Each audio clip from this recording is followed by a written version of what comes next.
Talk a little bit about tomorrow's match with San Jose coming to town. I think it's going to be a good match. Always Open Cup matches are a little different because it's winner take all type of thing. Whenever we play at Starfire, just the size of the field makes it for a bang game. The ball always seems to be in front of your goal or their goal.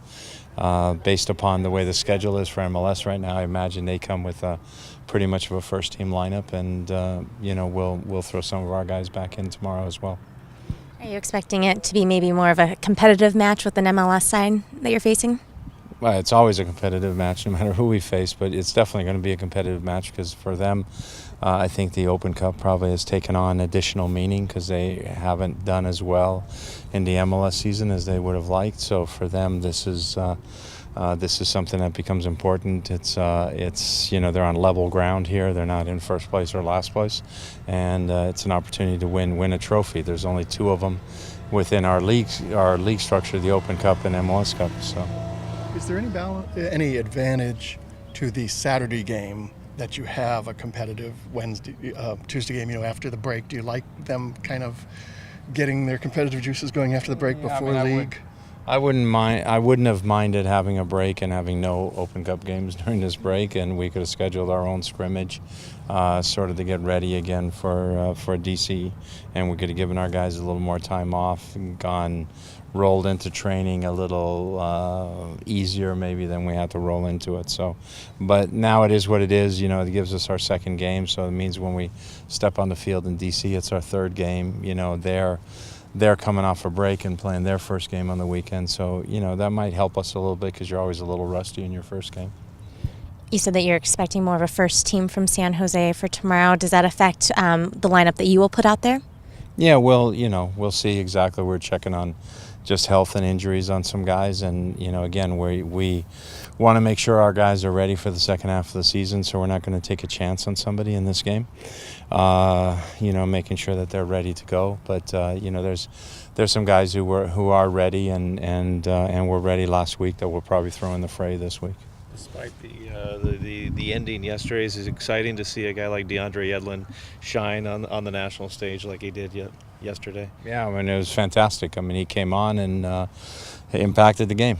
Obviously, he was very much involved in the U.S.'s go-ahead goal, and made a good run, made a good decision to cut it back. And for them, their defender got a foot on it, but it still bounced through. And hey, you're 20 years old, you're at a World Cup, you get into the first game and you're involved in a go-ahead goal. I don't know if life gets much better. Do you remember the first time that you ever saw him play and what your impressions were? DeAndre, well, I saw him play a few times for the academy team, but the day that he really convinced me was we had played, I can't remember if we had played the Galaxy or Chivas the night before, but we were in LA and our academy team was down, and I stayed to watch them play against Chivas' academy, and it was a pretty wide open field, a pretty hot, miserable day. It was their second game on the weekend. They had played Saturday, was the Sunday game, and there were a lot of guys tired, a lot of guys cramping up, and this guy just kept motoring up and down the field, and and he had taken a few good whacks too, and I thought, maybe he'll come out because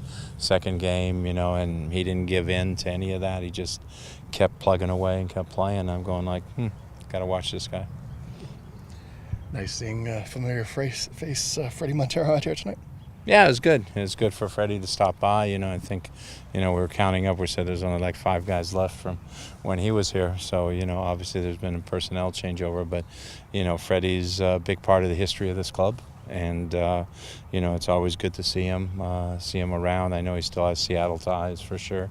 And, it's good. He looks good. He looks fit. He's happy. Family's good. So all those things are really nice to catch up with people.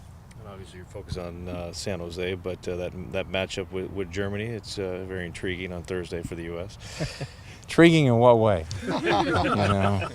Right now, those guys are sitting having a Warsteiner Pilz together. Yogi and Jurgen are trying to figure out this thing. Well, we'll work on our possession in our half of the field, and you work on your possession in your half of the field, and we'll see what happens at the end.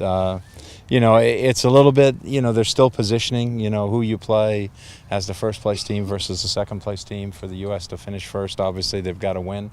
A tie keeps them in second, so there's that at stake, gives you a different draw. But I also think, unless I'm wrong on this, and you guys can do your due diligence and double check this, but I think if Brazil wins their group, finishing second in the group means you avoid Brazil until the final. So there might be a benefit to finishing second, but then of course you might run into Belgium instead of running into Algeria or Russia or Korea. So it changes the thing. But that's something you can't predict. I think the U.S. we just want to get on to the next round. It was unfortunate that we took that late goal.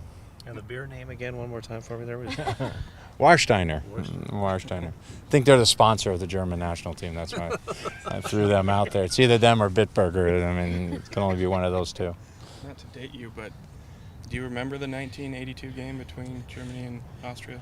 Yeah, I remember watching it and sitting there, and it was pretty disgusting. To be very honest, it was you could see what was going on. It was pretty disgusting, for the fans, and obviously FIFA is going to have a really close eye on it. And I wouldn't be surprised if there wasn't a call or two being made, from FIFA to the federations and saying, hey, look, this can't happen. But on the same token, on the other hand, you look at it and you're saying, okay, you're in the World Cup. What's your objective is to advance to the next round. So you're going to tell a team that, well, they have to try and win the game at the risk of losing the objective of advancing to the next round when a tie advances them both. And that's their goal from the start. That's what they're trying to achieve. Obviously the other teams are going to be unhappy about that, but that's also reality. Is you're trying to advance, you're trying to take care of your team. You're not worried about the other team. Are you a little torn on who you're going to be rooting for in that match? No, I'm rooting for the U.S. So yeah, I'm never torn on that. I've grown up here. I'm a U.S. citizen. This is where I've earned my living as a soccer coach. This is where I've done my soccer. And, when Germany plays anybody else, I'm very German, and I'm definitely behind them all the way. But, I sometimes lose patience for people who've lived here a long time and are still rooting for their home country first. I mean, I understand that, and I was born in Germany, and I got all my relatives there, and they're going to be cheering for Germany first, and they're going to give me a hard time. But I just think, this is the country that my family committed to and that I committed to, so I'm going to support this country. And then, sorry, really quick, going back to DeAndre, I know we've talked about how exciting it is for Seattle, but for him to not only make the World Cup team, but feature or play in a match and help set up that goal to a Sounders player, just what does that mean for the city? I think it's fantastic for the city of Seattle. It's fantastic for our organization. And every guys have to be looking at it if you're a homegrown player and saying, this guy's only been a pro for 18 months, and and basically 3 years ago he was still out here kicking on the AstroTurf field with the Academy Sounders, and and 3 years later he's stepping on the field in the World Cup. I mean, that's if that doesn't motivate you to put in work every day and try and achieve the same thing or get close to that, I don't know what will. What would you say to the people that saw him as a kind of a midfielder, as an attacking presence, and wondering if he might see more of a role there? I think Jurgen put him in there because he wanted his speed, and Portugal was so bad on the left-hand side defensively. They had lost their starting left back. The reserve left back goes off injured, so now they're playing a converted midfielder out there. So they really got a third-string left back. Mireles, who was playing in midfield, was terrible, and he was taken off. So there was a lot of space and opportunity there to attack. So I think he was looking more at the tandem, and he was looking also that, Fabian Johnson was getting forward so much that DeAndre coming in there rather than, say, a Diskerud or, a midfielder coming in there, DeAndre could also give cover, defensive cover, when Johnson got forward. That's what I think his thinking was. I mean, I don't know for sure. I'm not in his head. But I think that's the reason. I don't think he thought, okay, DeAndre's going to be a better midfielder there than Brad Davis would be or Mix Diskerud would be. I think he brought him on as, okay, here's a guy who can give me some speed, get at them a little bit on that side, but also in case Johnson gets caught up and can't get back, I've got cover. What was your emotional reaction the first time they showed him on screen getting ready to come into the match? I was going like, hey, this is unbelievable, but fantastic. So it was really, a reaction of, wow. I wasn't sure he was going to get time in the World Cup, and Jurgen stepped up and put him in there, and, his subs have, panned out, with the exception of Omar Gonzalez, all his other subs have panned out really well. One more, an Open Cup. I'm not sure if I'm recalling your exact wording from last week, but was your point that you're committing to Marcus throughout the run of the tournament?